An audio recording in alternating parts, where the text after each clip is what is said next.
ಈಗಾಗಲೇ ಬೆಂಗಳೂರಿನಲ್ಲಿ ಜಲಕ್ಷಾಮ ಯಾವ ಪ್ರಮಾಣದಲ್ಲಿ ಉಂಟಾಗಿದೆ. ಜಲಮಂಡಳಿ ನೀರು ಹಂಚಿಕೆಗಾಗಿ ವಿವಿಧ ಕಸರತ್ತುಗಳನ್ನು ಮಾಡ್ತಾ ಇದೆ ಹಾಗೂ ಗಲ್ಲಿಗಳಲ್ಲಿ ನೀರು ಪೋಲಾಗೋದನ್ನು ತಡೆಯೋದಕ್ಕೆ ಏರಿಯೇಟರ್ಗಳ ಅಳವಡಿಕೆಗೆ ಗಡುವನ್ನು ಕೂಡ ಕೊಟ್ಟಿದೆ. ಹಾಗಾದ್ರೆ ಇನ್ನೂ ಕೂಡ ಎಲ್ಲೆಲ್ಲಿ ಏರಿಯೇಟರ್ಗಳ ಅಳವಡಿಕೆ ಆಗಿಲ್ಲ ಅಲ್ಲೆಲ್ಲ ಭಾರಿ ದಂಡದ ಅಸ್ತ್ರವನ್ನು ಪ್ರಯೋಗ ಮಾಡೋದಕ್ಕೂ ಕೂಡ ಜಲಮಂಡಳಿ ಮುಂದಾಗಿದೆ. ಹೇಗೆ ಅನ್ನೋದು ಡೀಟೇಲ್ಸ್ ಬನ್ನಿ ನೋಡ್ಕೊಂಡು ಬರೋಣ. ಸಾರ್ವಜನಿಕ ನಲ್ಲಿಗಳಿಗೆ ಏರಿಯೇಟರ್ ಕಡ್ಡಾಯಗೊಳಿಸಿದ ಜಲಮಂಡಳಿ. ನಲ್ಲಿಗಳಿಗೆ ಏರಿಯೇಟರ್ ಅಳವಡಿಕೆಗೆ ನಾಳೆಯೇ ಡೆಡ್ಲೈನ್. ಏರಿಯೇಟರ್ ಅಳವಡಿಸದಿದ್ರೆ 5,000 ರೂಪಾಯಿ ಫೈನ್. ಬೆಂಗಳೂರಿನ ಜನ ನೀರಿನ ಬವಣೆಯಿಂದ ಬೇಸತ್ತುತ್ತಾ ಇದ್ದಾರೆ. ನಗರದ ಬಹುತೇಕ ಏರಿಯಾಗಳಲ್ಲಿಯೂ ಕೂಡ ಜನ ನೀರಿಗಾಗಿ ಪರದಾಡ್ತಾ ಇದ್ದು, ಜನರಿಗೆ ಸಮರ್ಪಕ ನೀರು ಪೂರೈಕೆ ಮಾಡಲಿಕ್ಕೆ BWSSB ಅಂದ್ರೆ ಜಲಮಂಡಳಿ ನಾನಾ ಕಸರತ್ತನ್ನು ಮಾಡ್ತಾ ಇದೆ.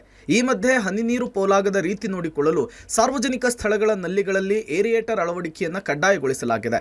ಈ ನಲ್ಲಿಗಳಿಗೆ ಏರಿಯೇಟರ್ ಅಳವಡಿಕೆಗೆ ನೀಡಿದ 2ನೇ ಅವಧಿ ಕೂಡ ಮುಕ್ತಾಯವಾಗಿದ್ದು, ಏಪ್ರಿಲ್ 30 ನಾಳೆಯೇ ಏರಿಯೇಟರ್ ಅಳವಡಿಕೆಗೆ ಡೆಡ್ಲೈನ್. ನಲ್ಲಿಗಳಲ್ಲಿ ನೀರು ಪೋಲಾಗುವುದನ್ನು ತಪ್ಪಿಸಲಿಕ್ಕೆ ಈ ಏರಿಯೇಟರ್ ಪ್ಲಾನ್ ಅನ್ನು ಜಲಮಂಡಳಿ ಮಾಡಿದ್ದು, ಪ್ಲಂಬರ್ ಅಸೋಸಿಯೇಷನ್ ಜೊತೆಗೆ ಸಭೆ ನಡೆಸಿದ ಬಳಿಕ ಈ ನಿರ್ಧಾರವನ್ನು ಕೈಗೊಳ್ಳಲಾಗಿದೆ.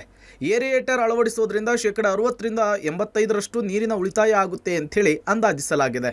ಪ್ರಮುಖವಾಗಿ ಸಾರ್ವಜನಿಕ ಸ್ಥಳಗಳಾದ ಮಾಲ್, ವಾಣಿಜ್ಯ ಮಳಿಗೆ, ಕೈಗಾರಿಕೆಗಳು, ಅಪಾರ್ಟ್ಮೆಂಟ್, ಹೋಟೆಲ್ ಮತ್ತು ರೆಸ್ಟೋರೆಂಟ್ ಮುಂತಾದ ಸಾರ್ವಜನಿಕ ಸ್ಥಳಗಳಲ್ಲಿನ ನಲ್ಲಿಗಳಿಗೆ ಏರಿಯೇಟರ್ ಅನ್ನು ಕಡ್ಡಾಯವಾಗಿ ಅಳವಡಿಕೆ ಮಾಡಲಿಕ್ಕೆ ಜಲಮಂಡಳಿ ಆದೇಶಿಸಿದೆ.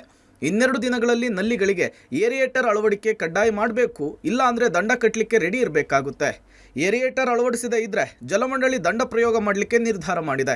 5,000 ರೂಪಾಯಿ ದಂಡ ಮತ್ತು ಪ್ರತಿದಿನ ಹೆಚ್ಚುವರಿಯಾಗಿ 500 ರೂಪಾಯಿ ದಂಡ ವಾರ್ನಿಂಗ್ ಕೊಟ್ಟಿದೆ. ಜನ ಬೇಕಾದರೆ ಅವರ ಮನೆಗಳಲ್ಲಿ ಸ್ವಯಂ ಪ್ರೇರಿತವಾಗಿ ಏರಿಯೇಟರ್ ಅಳವಡಿಕೆ ಮಾಡ್ಕೊಳ್ಬಹುದು ಅಂತಲೂ ಕೂಡ ತಿಳಿಸಿದೆ. ದಂಡ ಪ್ರಯೋಗಕ್ಕಾದರೂ ಕೂಡ ಜನ ಅಂಜಿ ಏರಿಯೇಟರ್ ಅಳವಡಿಕೆ ಮಾಡ್ಕೊಳ್ತಾರೆ ಅನ್ನುವ ನಂಬಿಕೆ ಜಲಮಂಡಳಿಯದ್ದು. ಈ ನಂಬಿಕೆ ಹುಸಿಯಾಗದೇ ಇರಲಿ. Aruna Shiruguppi, public TV, Bengaluru.